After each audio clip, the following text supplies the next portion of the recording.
नमस्कार. श्री स्वामी समर्थ. नमस्कार.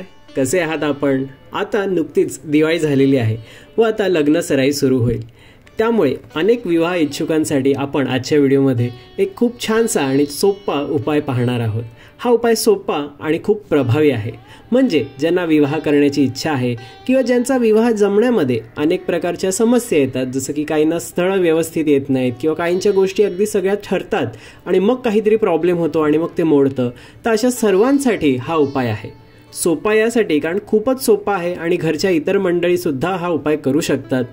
प्रभावी यासाठी कारण हा उपाय खूपच प्रभावी आहे आणि ह्या उपायामुळे अनेकांची लग्न जुळलेली आहेत आणि हा खूपच प्रसिद्ध आहे उपाय.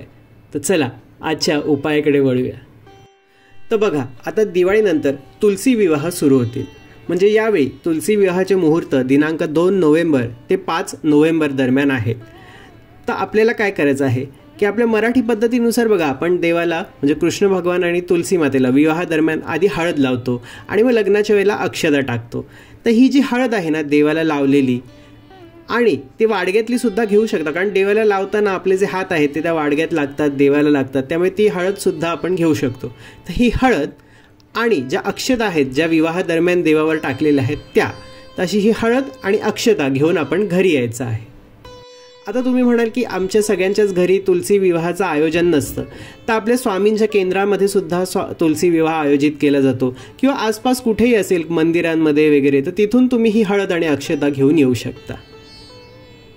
आता घरी आल्यावर आपण काय करायचं आहे की ज्या व्यक्तीला लग्न करण्याची इच्छा आहे ना त्यांना पाटावर बसवायचं आहे, ही हळद त्यांना लावायची आहे आणि त्या अक्षता त्यांच्या डोक्यावर टाकायच्या आहेत आणि दोघांनी स्वामींना मनापासून प्रार्थना करायची आहे आणि तुमची जी काही इच्छा आहे ती सांगायची की माझं लग्न लवकरात लवकर जुळू दे. ज्या काही तुमच्या अपेक्षा आहेत, कसा जोडीदार हवा आहे, काय आहे, किंवा विवाहाबद्दल जे काही तुमच्या मनात असेल ना, ज्या काही इच्छा आकांक्षा असतील त्या सर्व स्वामींना सांगायच्या आहेत आणि मनोभावे स्वामींना आपलं लग्न जमण्यासाठी प्रार्थना करायची आहे. आणि प्रार्थनेसोबत ना मनात विश्वाससुद्धा ठेवायचा आहे, स्वामींवर विश्वास ठेवायचा आहे की स्वामी लवकरात लवकर आपलं लग्न जुळवतील. स्वामींनी नक्कीच आपल्यासाठी कोणीतरी योजून ठेवलेलं आहे. तारक मंत्रात आपण शेवटला म्हणतोच ना की खरा होई जागा श्रद्धे सहित, कसा होशी त्या तू स्वामी फक्त. त्यामुळे मनात श्रद्धा ठेवायची की होणार, स्वामी माझं लग्न नक्की जुळवणार. आणि सुरुवातीला तारक मंत्रात म्हणतो तसं निशंक आणि निर्भय व्हायचं आहे की आता स्वामींना सांगितलं आणि हा उपाय केला ना म्हणजे आपला विवाह व्यवस्थित स्वामी पार पाडणारच. चला तर मग आजचा हा व्हिडिओ तुम्हाला कसा वाटला ते नक्की कमेंट्समध्ये लिहून कळवा. आपल्या चॅनलला नक्की सबस्क्राईब करा आणि हो, व्हिडिओला लाईक आणि शेअर अवश्य करा. चला तर मग स्वामी तुम्हाला नेहमी सुखात, आनंदात आणि सुरक्षित ठेवो हीच त्यांच्या चरणी प्रार्थना. धन्यवाद. श्री स्वामी समर्थ.